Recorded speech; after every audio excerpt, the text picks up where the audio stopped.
Everyone. We're just getting settled in. Um, and again, my name is Shanice. Thank you, Kathleen, for sending the first prompt in the chat.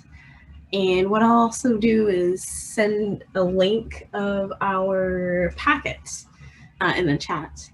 But as Danny mentioned, we're gonna kind of spend 20-minute chunks going over the prompts, and so you know what's coming next. We're talking about what we actually support in this recommendation, and then what things need to be changed, and then the third piece, what we might add. So we're gonna start for the first 20 minutes to talk about what we support, and anyone can start.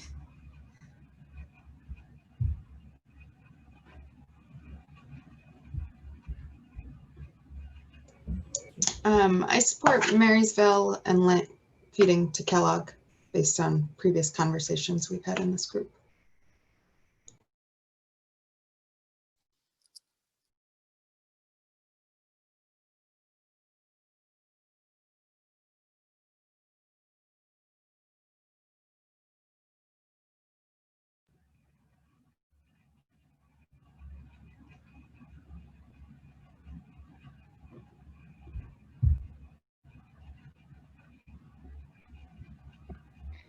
I would agree that I support Marysville and Lent attending Kellogg.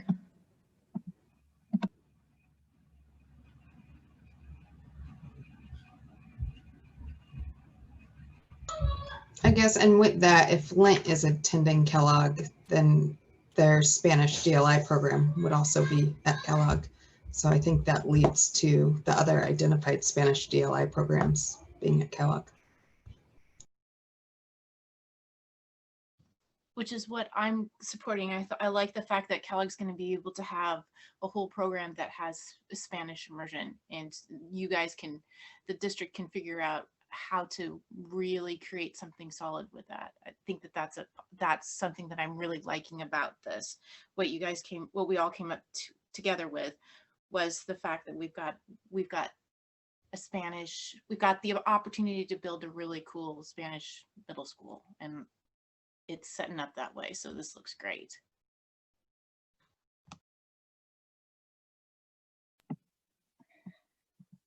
And I guess it's a little hard the way some of these conversations get structured, but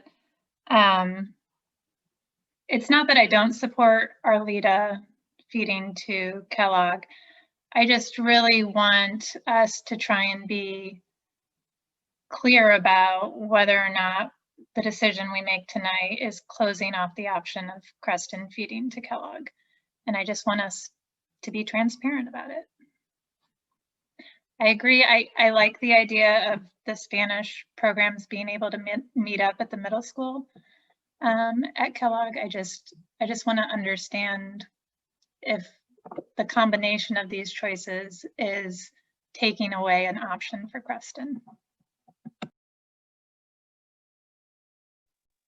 I feel like there's been a lot of focus on the overcrowding at Franklin. And I mean, I hate the fact that this option, like it doesn't work for me, that it leaves Creston as a K for an extra year. I think, you know, that stinks. But I also think that a lot of the time when we've talked about how we're going to alleviate the overcrowding, Creston just kind of feels like the natural school that could feed into Cleveland. I guess I'm just asking whether or not, I mean, are you assuming that that's because Harrison Park is feeding to Franklin? Or do you mean in any situation, even if Harrison Park wasn't feeding to Franklin, that Creston would still need to feed to Cleveland? Well, I think that's kind of a phase 2 question that, I mean, I personally don't have the answer to that. I don't have enough sophisticated data or time to meaningfully answer that. I'm sorry. No, I know. And I mean, that is the tricky part, which is why I just want to know if we're shutting off the option for Creston with this decision tonight. I don't think we necessarily are. I think it likely depends on the combination of what Sandra's saying, which is to what extent does Creston play a pivotal role in whatever our Franklin balancing solution is, and then also on the enrollment, like where does the real? I think part of the argument that I've heard for being conservative on the enrollment initially at Kellogg is we got to see where it stabilizes in real life, right? Like we don't know if it's going to lead to sort of an unexpected. We don't know if our projections are going to be under, right, because of excitement about a new school, but I think what I've heard from PPS folks is, especially with a new building, if it stabilized at a place where when we add Creston, it's around like 90% or something, like maybe that could be, I mean, we have to think about it, but like there's a chance that a higher utilization rate with Creston could work. It just sort of depends on what, like how high the enrollment is with what we've got, right? So anyway, all to say, I personally, I think you're asking the right question, and I think we should be clear about it. I think we should say that it's still something we could consider, and that it would depend on several factors, but I don't think we have to be closing it off. And in my mind, we're not closing it off, but I don't know, someone else should check. I agree with you, Andy. I also think too, that we need to keep in mind that we have the opportunity to change individual school boundaries in phase Exactly. as well.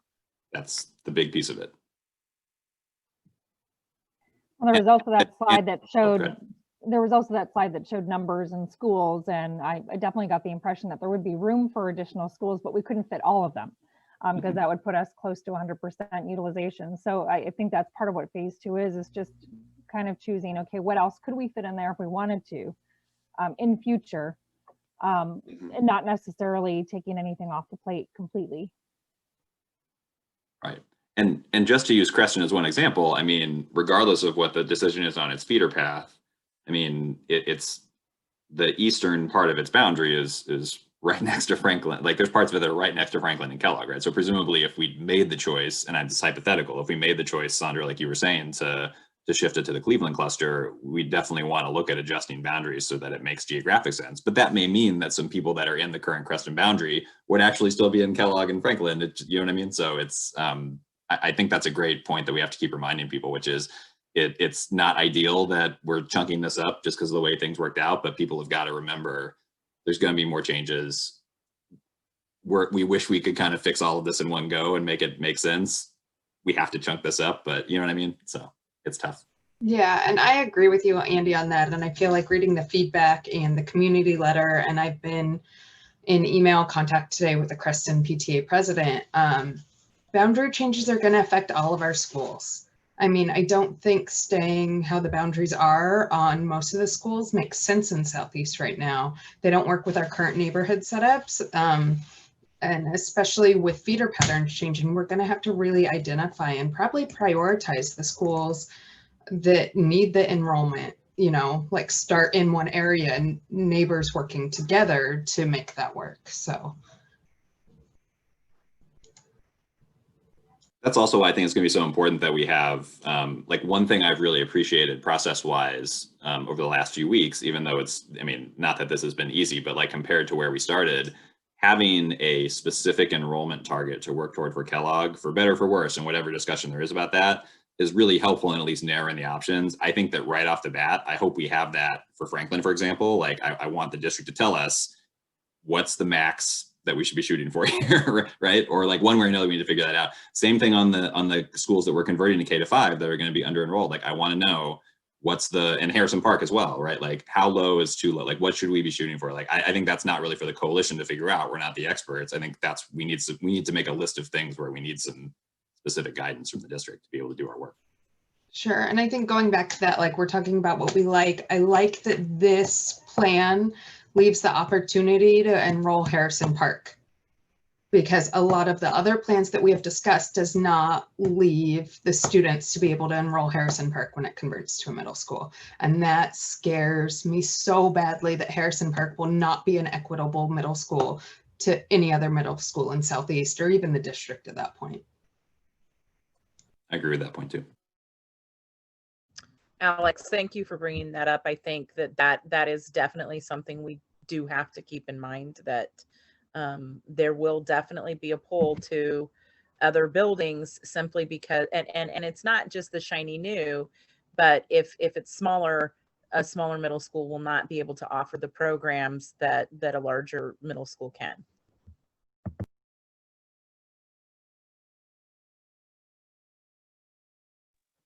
Yeah, and I think that's another one where it's really important that going into phase 2, we have a clear perspective on what's the minimum enrollment that's going to be able to let us offer that programmatic like equity. So, yeah.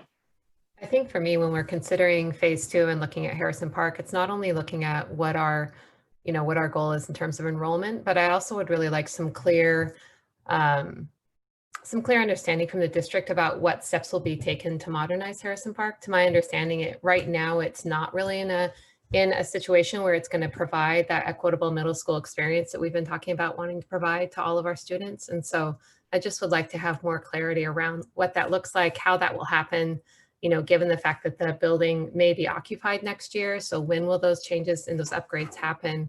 And kind of what can we be sharing with families about the school that they'll be transitioning into? I believe what I heard last week is Scott Bailey will speak to that plan at the end of tonight. They were working on the plan for Harrison Park this week.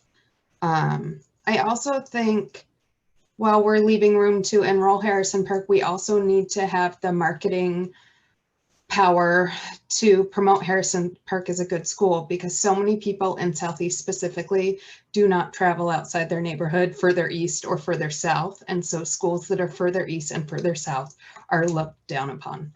I mean, that's just from the feedback. I can see that from being with other families that have choice. I can see that. It's really disheartening to discredit those communities that you don't really know much about. And it's really hurt me through this whole process.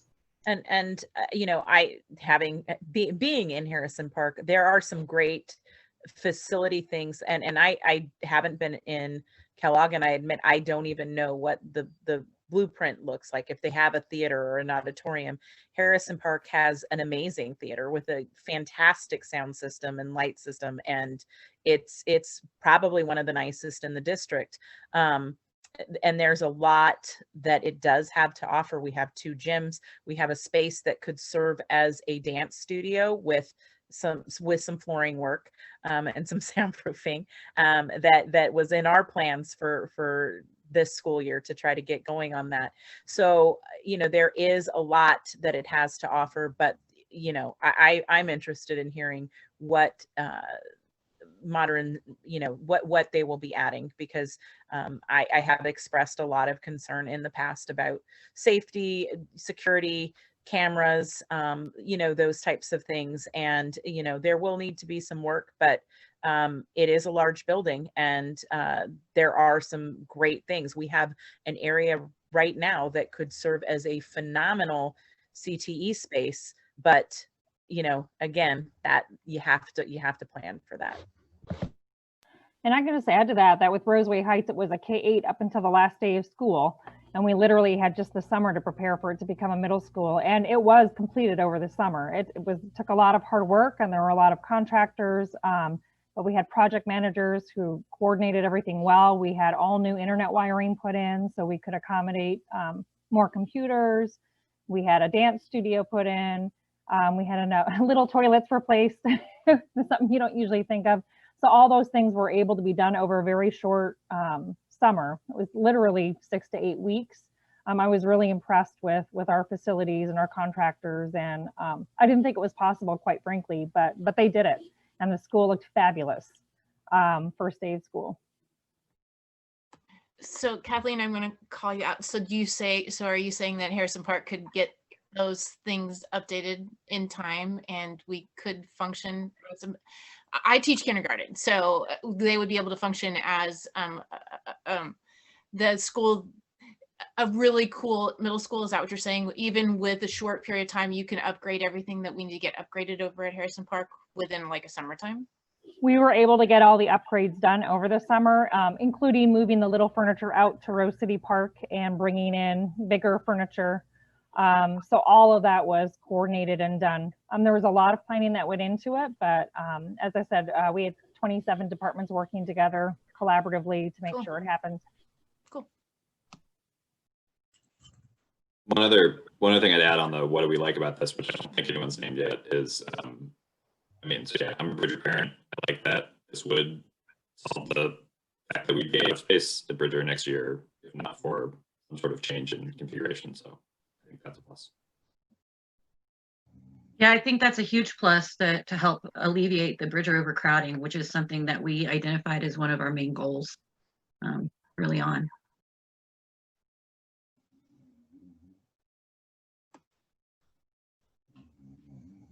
Well, I'm just going to say, I don't see why Harrison Park couldn't just take the Bridger bigger kids on. I'm already talking to Lee about it. I don't know if she has any say in it, but I mean, we're close. We would love to have more. I mean, again, I don't make the decisions. I just push on Leah a little bit, but yeah. And I think we could make it work. In terms of space for middle school classrooms, I think we could make that work. It wouldn't require a lot. I think we could do that for middle school, not elementary. I'd have to see what those numbers look like, but middle school we could do. I'm not saying it'd be easy, but we could do it. Well, and that's what I was wondering when Dee was speaking to it. Like, did she just mean just next year's class? Because then you're cutting a group of 6th graders off from their 7th and 8th graders or whatever. And so I had pause on that when, if we decide to feed Bridger in a different direction than the following year, that caused pause for me to sending neighborhood to Kellogg just one year, to Kellogg. And then if they end up feeding to Harrison Park, which to me, that feels natural, the neighborhood program, then you're just gonna like snap out that one class. And that concerned me. I understand the boundaries and, kids feeding to all different schools. But I don't know. I mean, I think I can just report my own opinion about what should happen. I mean, having obviously it's been a topic of conversation among the neighborhood middle school. I have kids in 2nd grade, but I've talked to the middle school families. Their preference would be essentially like, basically we have some who understandably live right next to Kellogg and would prefer to go to Kellogg if they have to move. There's some though who would really value being able to, who would have younger students still at Bridger and would really value being able to go to Harrison Park and essentially still be able to walk to school, right? So I think that there's some who would prefer Harrison Park. There's some who would prefer Kellogg. And the thinking is it's such a relatively small number of students. Why not just let them choose for this, given that it's such kind of a unique circumstance for 1 year? But that's for what it's worth. That's what the strong feeling is among the neighborhood families. But honestly, I guess like percentage wise, how many do you think would choose Harrison Park over Kellogg being a K-8 versus the new school? Like, it just doesn't feel. Some would. I imagine, it would probably be more Kellogg than Harrison Park. Yeah. I guess the question would just be like, given that like Bridger's in kind of a unique circumstance in this process, like, would we be accomplishing something better by forcing one or the other when there's room to just give them the choice, I guess is the question. Yeah. No, I just wanted to ask more about that because I know we've talked about allowing different programs as we've talked about this choice, and it just always feels really inequitable to the schools who are viewed less, so that's the only reason I bring that up. It's a good point though. And I think you're right that we all agree that it's extremely likely that Bridger's long-term feeder pattern is going to be Harrison Park. And I think that makes sense. And my kids would likely go there, and I'm excited about it, right? But yeah, so there's some trade-offs. I don't think there's an ideal solution. I guess the one thing to reinforce is like it is a really small number of students, so we can get to that in later part of the conversation. And I know that there's definitely some challenges that we want to keep at the forefront of the discussion, and especially as they impact rights at these schools, Creston and Bridger. And I think as we continue the conversation, it makes sense to maybe talk a little bit about what things we might shift or change, and can always add some things that we might not want to change on the support list. So that's still open. But through the chat, I'm going to just share for reference the second prompt. And we're kind of wondering, all right, what do we need to change, and what is it that we need to consider the impacts or populations that we aren't maybe capturing in the way we need to in this recommendation.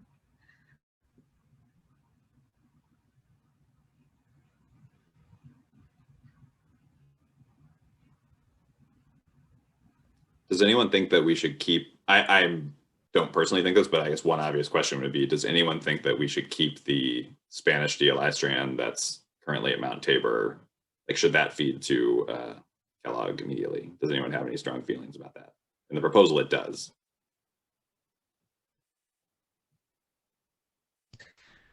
Well, I mean, I would say if we're trying to, if the goal is to have each middle school be one specific, kind of DLI program, then yes, that needs to happen, because that aligns with what this goal is. And the goal is that, Tabor would keep their Japanese immersion program, and, Kellogg then would have the Spanish immersion program, and then we yet to be determined where the Mandarin immersion program goes. But if that's the goal, we stick with the goal, and there's going to have to be some concessions there.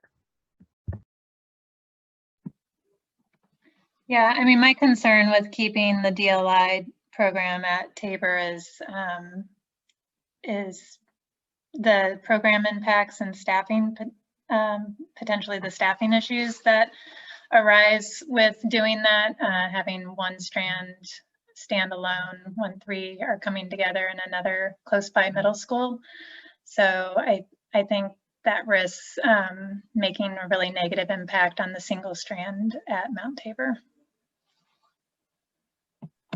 So are you guys seeing that as a phase 1 thing then? I think Kellogg, you mean? probably benefit. I mean, here's what I would say is that, like, for 8th grade, and you may have to do this in kind of a phased way, like for 8th grade, they have 1 more year. Are you really going to make them move for 1 year? You may have to make some concessions there. I don't know. But for 6th grade and 7th grade, certainly, you move them over, and it's unfortunate for those kids because they haven't been in the building for a full year, or at this point, it will most likely be a full year. And then just kind of that process of being able to say goodbye, all of those things. But at some point it's going to have to happen, and you do it. And I'm not trying to, I know that's tough for kids, and I know it would be really hard for kids. Yeah. I mean, I happen to agree with both of you. I just figured that was one of the obvious potential changes. I think if they are then all feeding to Franklin, right? That's the idea? I think so. I think it also gives, on the flip side, the 8th graders, an opportunity to get to know students, from the other strands and whatnot, before going on to high school together.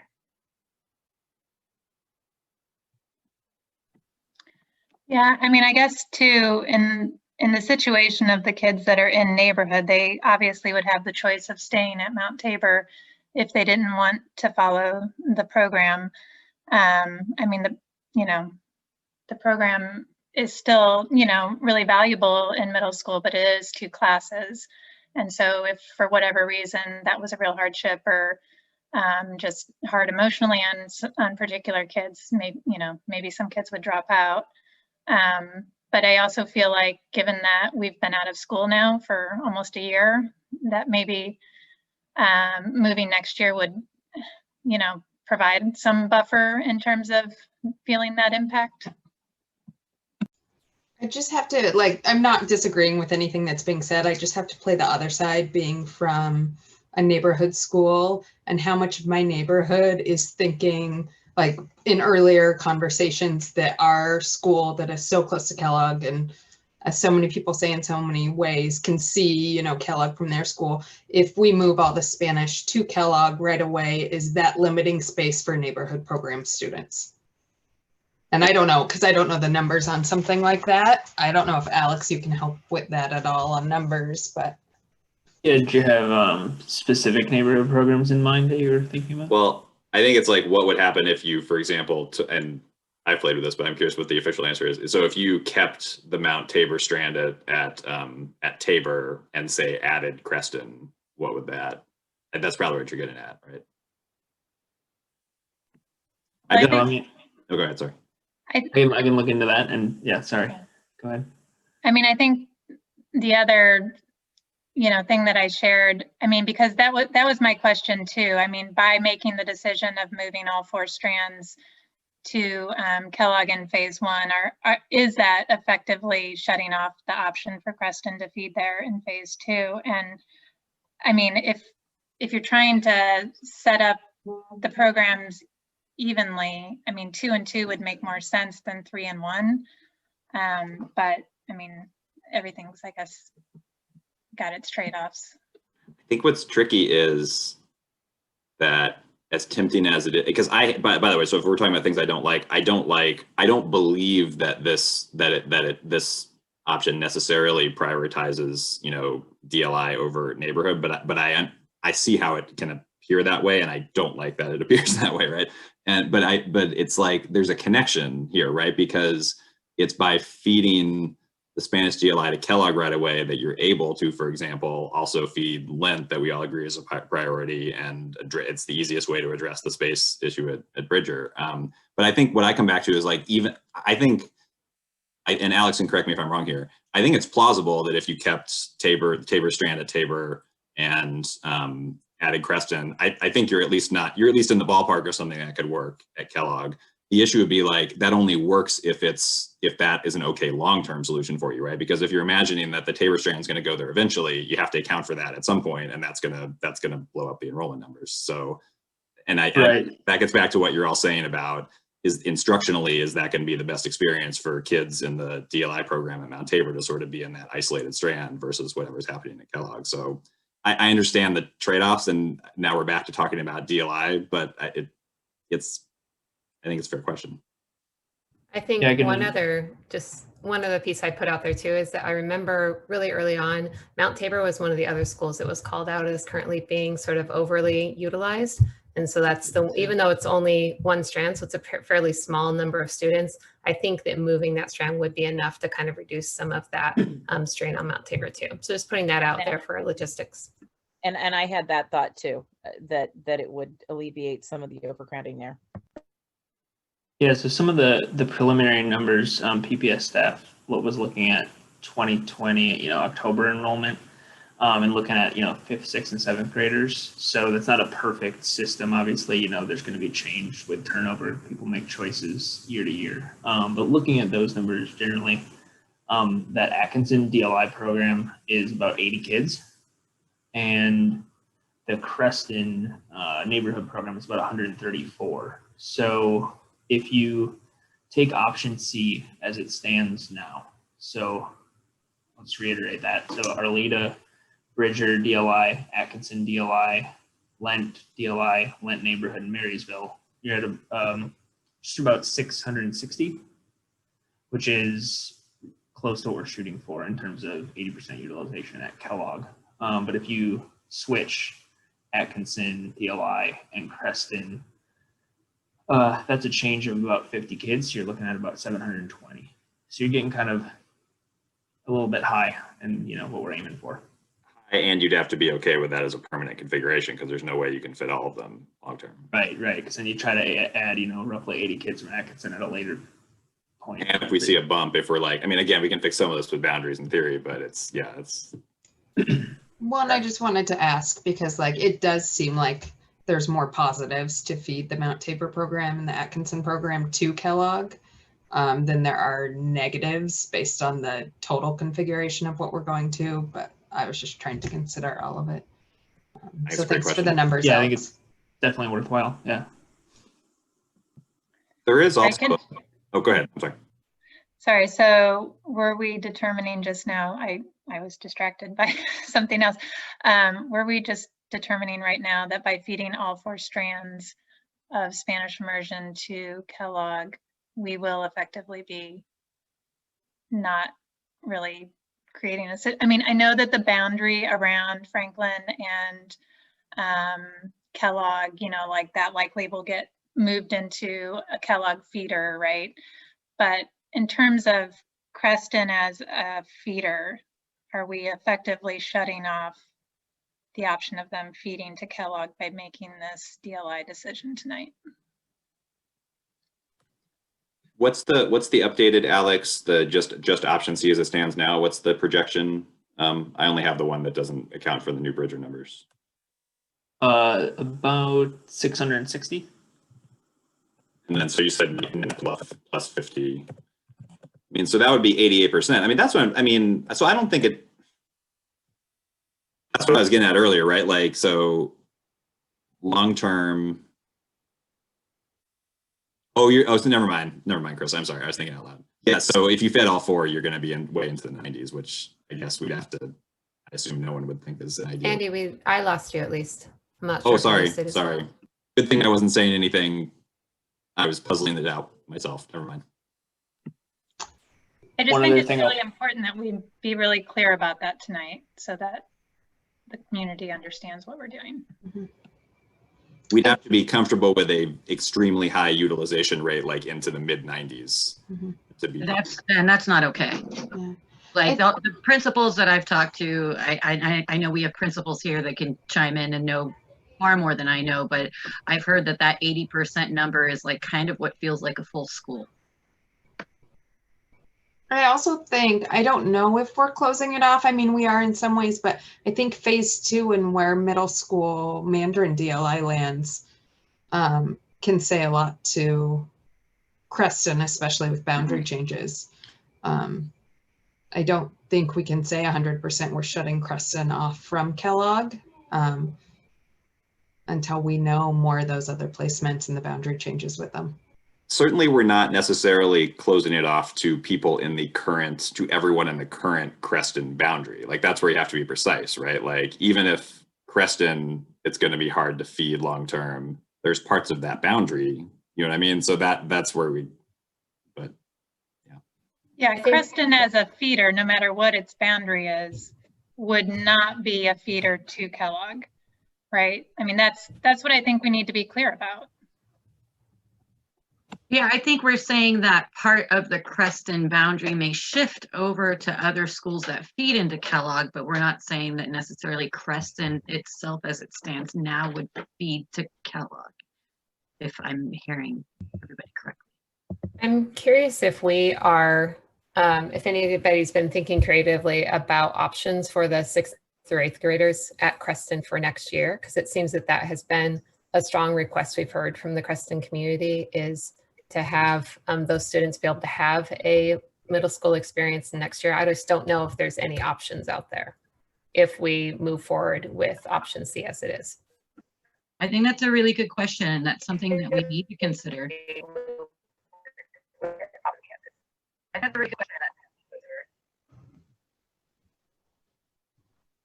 Leah, I couldn't hear you. What'd you say? I didn't say anything. Oh, I think I went wonky. I appreciate this clarity that that we're identifying needs to happen. I think there are a few things, especially what decisions tonight impact ones in the future, and simply, I think we're simply bouncing around organically in our conversation. But I think in terms of adding to the recommendation, I'm hearing it's important to especially accommodate Harrison Park accommodating Bridger's 6th to 8th grade students, and then this piece of Creston 6th to 8th grade students potentially next year. And so I can also throw that prompt in the chat so folks can just reference them all. But I want to check in before moving on and adding it in the chat. If there are other things that folks are seeing are not liking, frankly, right, about the recommendation. I guess oh, sorry, go ahead. Oh. I would just say one piece that I'm very much comfortable with moving this forward, but I do think that I don't have clarity around potential locations for Mandarin DLI. So I've heard a lot of support for unifying, the Spanish DLI and how that adds kind of a benefit to students enrolled in that program, particularly our English language learners. And so I'm just like moving forward, I don't have a clear idea of where we could find a similar solution for the Mandarin DLI community. I echo that. Yeah, I have serious concerns about where we're going to be able to move the Mandarin community for their 6th to 8th grade. And I have concerns about where we're going to be able to put our Creston middle schoolers, because it seems like those are competing interests. And I don't see personally a really clear answer for any of that. So I'm hoping that some of our boundary shifts will help, but it doesn't feel like that's going to get resolved the way that it should. Feels like it's kind of a red flag for me.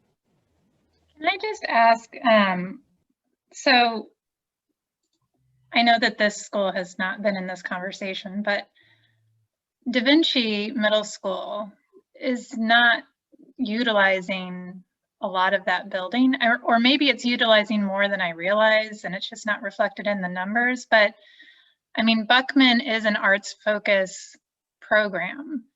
And why couldn't Buckman feed to Da Vinci and then open up room at Hosford for Creston? I don't know, I just would like to think about that. There's also Lane, which we haven't talked about, and which honestly needs to be part of balancing conversations anyway, that opens up some potential. Yeah, Lane's way underutilized. Yeah. Yeah, I also feel like hopefully we can address Lane because of that and so many other numbers in boundary. But Lane is also housing the Russian program too. So if we're really trying to locate one language within a school, I'm not sure Lane can be in the conversation for the Mandarin program. Oh yeah, I didn't mean for Mandarin. Yeah, no, I'm just saying overall. Yeah. Yeah, and as far as Da Vinci's concerned, I didn't look at the numbers for Da Vinci. I'll be honest, Carissa, but like having been a Da Vinci parent, I don't know where they have extra space. Like that school is very well utilized, and maybe to the point of luxury, because they are using all of their classrooms, and maybe they're not as crowded as other schools. But I know that they were looking at that as a potential site for access at one point, because I remember the giant, their parent booster club, their PTA they have a foundation. Let's just put it that way. But yeah, as far as like Buckman feeding into Da Vinci, I have Res J issues with that, because Da Vinci is a focus school. We finally are kind of fixing our focus problems, where we're allowing 40%, reserving 40% for our lower socioeconomic families to be automatically put into focus schools. I just would be a little bit worried now that it feels like we're fixing that problem to try to go and change that whole formula back up again. Yeah, often schools are done through the lottery system. So, and again, that lottery system is set up to match the demographics of the district. So having another school feed in would disrupt that system. Yeah, I mean, having the 40%, I mean, just because you have a goal doesn't mean you meet it. I mean, Richmond's program certainly doesn't. So I think a lot better than it was. Well, not at Richmond, but I mean, it's some better, but yeah. I just had, Go ahead. Oh, sorry. No, please. Oh, I was gonna get you to speak. Go ahead. Oh, I just had a question. It sounds like there was some consensus reached around what's going on with Bridgers Middle School. And I don't know if I missed that. I was sort of annotating. Was there a sort of way that we were leaning towards where is Bridger's middle school going to be put? I like the idea of letting people choose, but at the same time, I think Alexandra had posited a very real problem that people are going to choose a shiny new penny always, almost. Yeah, that have concerns for Harrison Park's enrollment. Yeah, for sure. That makes sense. And I don't know if there are any projected statistics for the percent that if just left open, the percent of the middle school that would choose Kellogg. I imagine it'd be pretty high because there is historically always been an enrollment spike with a new building. And if given free range, of course, people are going to go there. I certainly would. Are there other buildings that can accommodate the middle school that's also in that area?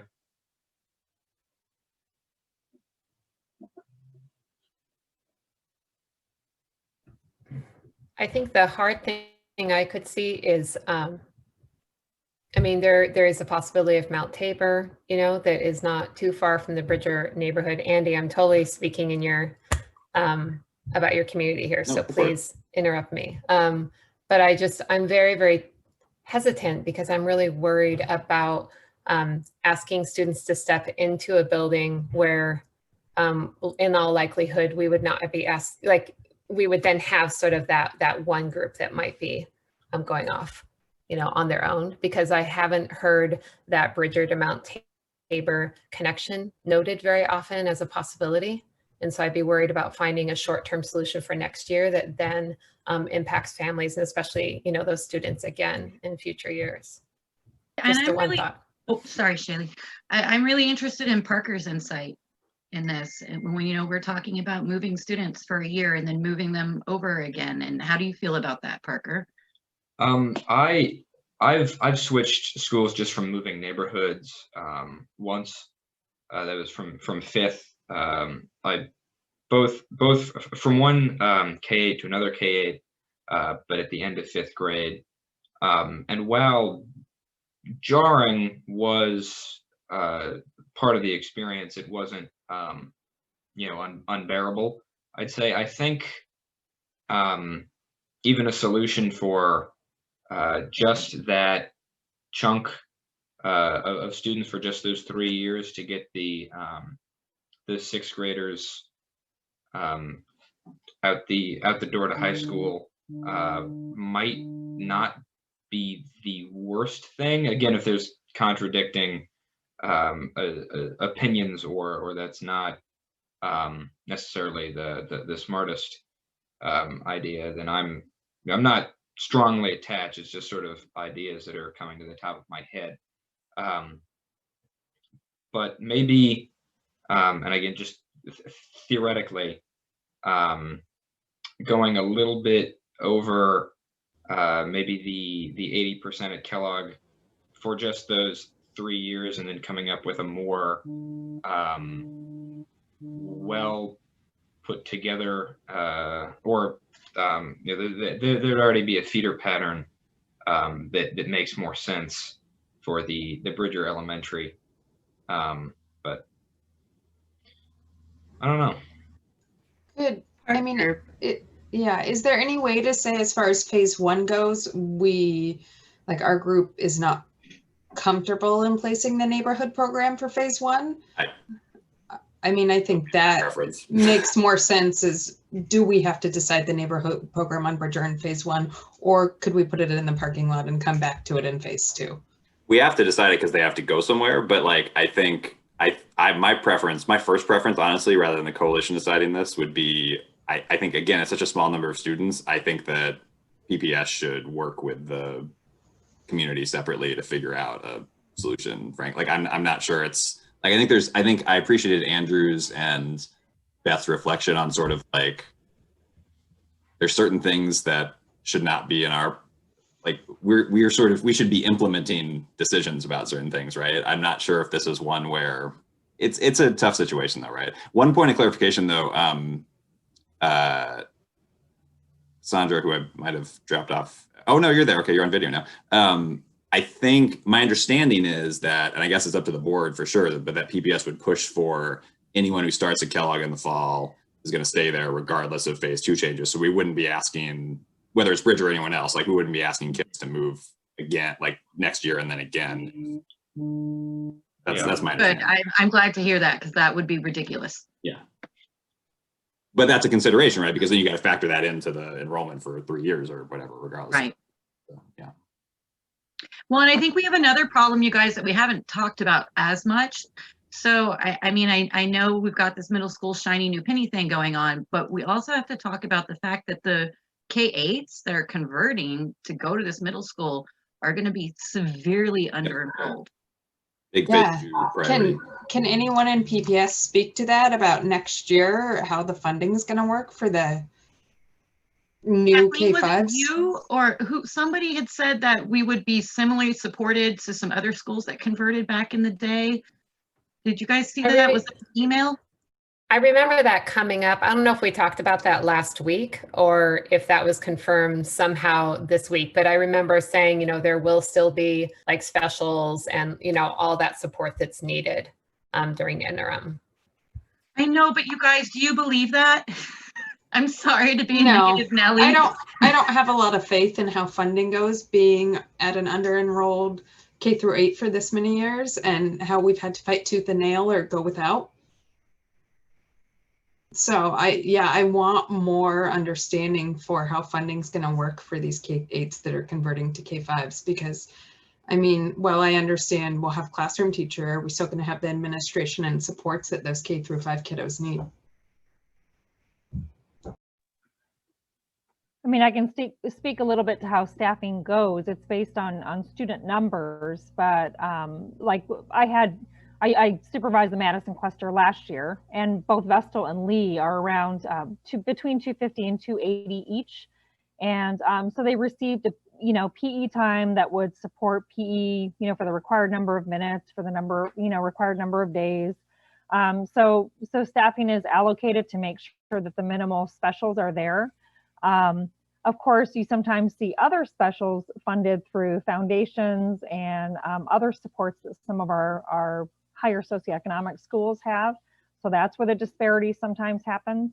But the district does fund each school so that all the minimal requirements can be met for both arts, the arts tax funding, as well as PE and health, depending on the grade level, and all of those things. So each school will have all of those curricular requirements covered. What about like interventionists for reading and math and EAs for classrooms that need and things like that? I guess that's what I'm more concerned with on those supports that we've learned to really look towards, and then are those going to be pulled out, especially knowing that staff, and also some of these are new programs, this year, new positions this year.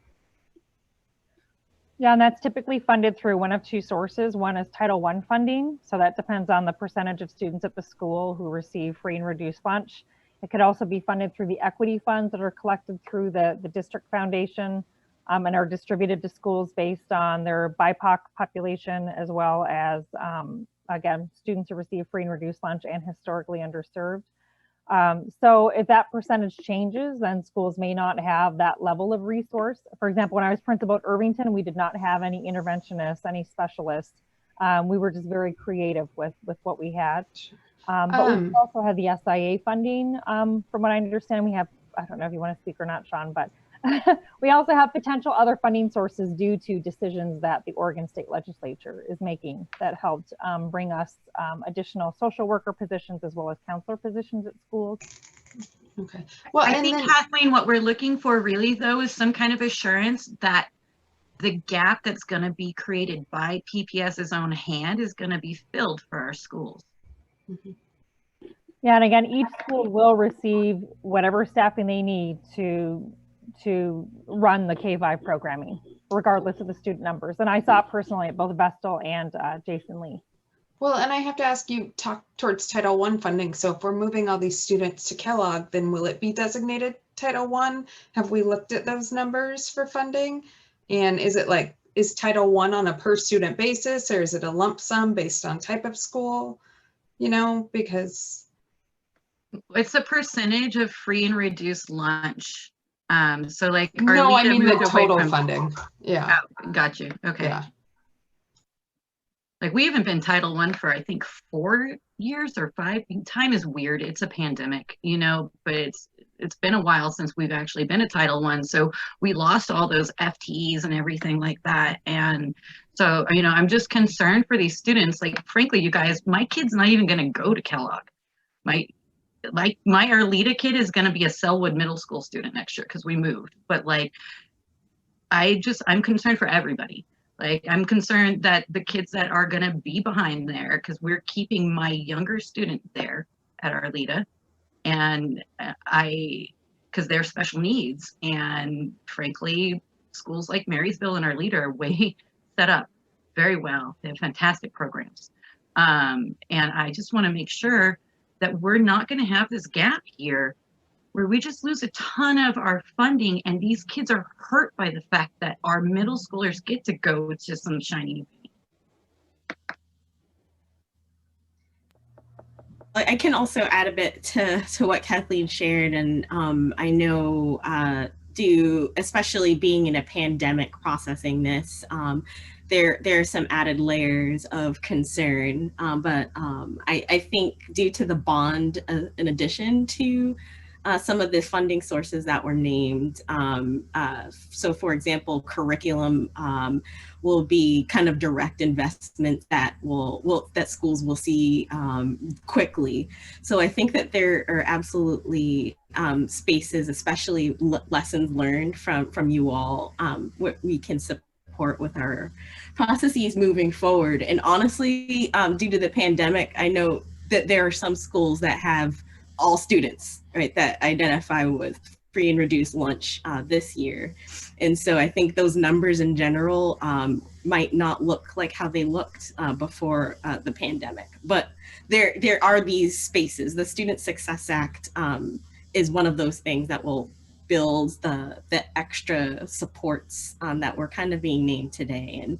And the money follows the students, as Kathleen kind of mentioned. But I think there's a few things to chew on, and we'll hear an update, I think, as well from Director Bailey on some pieces that we've been reflecting on tonight. And I hate to get technical. I feel like our time might shift because we started the breakouts late, but we have technically about 5 minutes left on the earlier agenda. So I wanted to make sure folks had the time to share out any reactions and then get 2 folks potentially to volunteer to share what we talked about today. So reactions and volunteers. I think Sean wanted to speak. You said. Yeah, it looked like I it. just want to add that we allocate art and PE to K-5 students, and it's allocated only on K-5 students. So and the arts tax can't be used for middle school. So that formula won't change for schools. They'll receive the same amount. You'll still receive 2 times a week of PE and 3 times a week of art. And then if a school's over 334 students in K-5, they'll receive a 1.0 rather than a 0.5 arts tax. That's where the cutoff is for the city. But we'll always round up to a 0.2 increment for an extra day to make sure that every classroom has art and PE.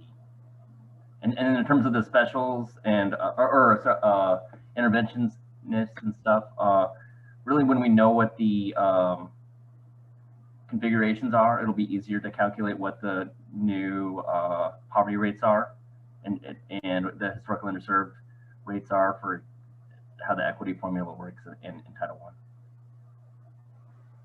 So you said 335 students? 334, yeah. Okay, so Marysville won't hit that. I can tell you with our middle schoolers moving out. I'm glad to hear that the specials, will be maintained. But I mean, we don't have to address it right now, but I would like to know, how the academic supports will not even just be maintained, but improved after this transition, because I do feel like the money does follow students, and in schools where you have higher poverty, you know, the funding for intervention staff, it's not always there. And so I do think that, you know, during this pandemic, there's going to be a difference in terms of families who are able to figure out, you know, a tutor or something like that and get their kid to kind of stay, you know, up to speed, and then families that weren't able to do that. And so I really do think it's important for PPS to acknowledge that and provide funding. So Chris, I can only speak to that in the sense that those conversations I know are already happening, and I'm on one of the committees where they're having that discussion, and that has definitely been shared, that we are really going to have to be forward thinking about the interventions that we're able to offer students next year because of the holes that they're going to come with us, you know, come back with, and also the social emotional needs. And so those conversations are taking place, and you know, the principals on the committee are definitely making sure that that is prioritized. So just, you know, that's a huge thing that I think everybody's thinking about. Okay, but I guess my thought too is that it's not just after the pandemic. I really think like that should be something that is maintained. Shanice, I think we only have 2 more minutes? Yeah. What are we supposed to do? I was gonna say for question 3, just I noticed when it was being presented, boundary changes aren't on that list at all. What was the third prompt? What additions to phase 2 priorities? Like boundary changes weren't listed on the list that was presented at all, and I found that kind of shocking. So definitely needs to be added. Yeah, that's a huge priority right there. Yeah. That's how we're going to get. Well, I think we're trying to name like the outcomes, right? So like assuming that boundary changes and feeder patterns would be ways to achieve all those things. But yeah, it's a good point. But if we're sharing this with the public, it needs to be shared correctly.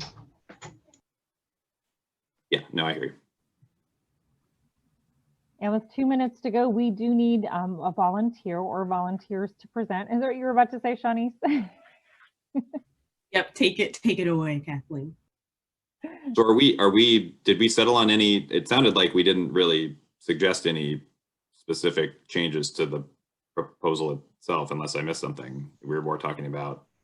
I think the question too, what recommendations do we recommend changing, is that PPS decide where the Bridger neighborhood program goes to. I don't think that's something that we feel confident in making that decision, or that maybe families having a choice is going to be helpful in the long term for the Bridger neighborhood program.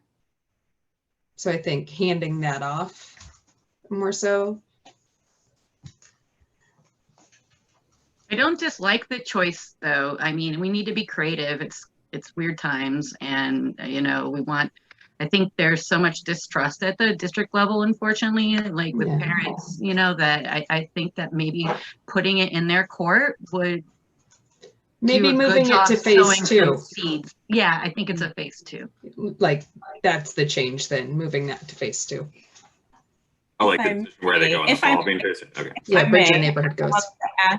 Alexandra and Sandra to maybe share in our main room, if that's okay.